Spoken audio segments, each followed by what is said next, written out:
আমি আসলে আপনাকে চিনি। আমি কোনো ঘুরায় পেঁচায় কথা বলা একদমই পছন্দ করি না। আমি আপনাকে পছন্দ করি, আপনাকে ভালোবাসেন, আপনাকে আমি বিয়ে করতে চাই। আপনার সমস্যা sir, I have a boyfriend. জানেন কি? ওই মেয়েটার নাম কি? পিঙ্কি। ওর একটা বয়ফ্রেন্ড আছে, আপনি জানেন? কি জানেন? বয়ফ্রেন্ডের নাম কি? সঞ্জু। কোন সঞ্জু?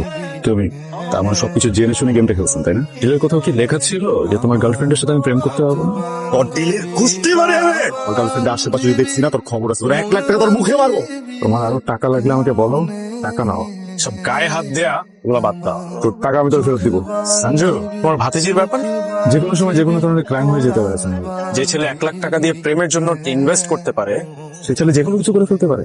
এই ভাই ভাই, আমার 5 বছর রিলেশনশিপ ভাই, এটা করেন না ভাই। ও যে আমার গার্লফ্রেন্ড, আমার ফ্রেন্ড, আমার সবকিছু।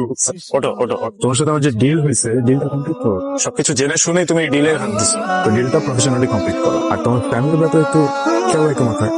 নেভার না কখন কি হয়ে যায়। এই ব্যবসা ট্যাবসা এগুলো করতে গিয়ে না, এটা ভেজাল করে ফেলছি বড়, বুঝছিস? কিন্তু আমি মানসিক ভাবে না খুব বাজে আছি, বুঝছিস? এই মুহূর্তে আমার মেন্টাল সাপোর্ট হয়, একটা মেন্টাল সাপোর্ট দে। যা কাউকে খুঁজে নে যে তোকে মেন্টাল সাপোর্ট দিবে। কেন খুঁজবো আমি কাউকে? আমার গার্লফ্রেন্ড তুই, আরেকজন না, যাবে আরেকজনে খুঁজতে যাবো?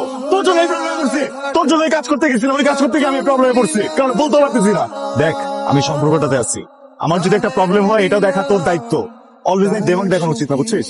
এই রিলেশনশিপ যেরকম তোর সেরকম আমারও।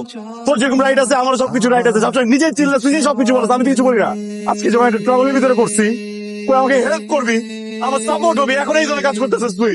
একটা মেয়ে যদি চায় না, একটা ছেলেকে অনেক উপর উঠাতে পারে। ওই মেয়ে যদি চায় না, ছেলে এখন তলায় দেয়, আমার তলায় দিস না প্লিজ। আগে সময় দিতি না, এখন কিভাবে কথা বলতে হয় সেটাও জানিস না। আমার হয়তো এই রিলেশনশিপ থেকে ব্রেক নেওয়া দরকার। আমাদের ব্রেক নেওয়া উচিত না, আমাদের ব্রেকআপ করে ফেলা উচিত। তোর আমার এই সম্পর্ক ব্রেকআপ।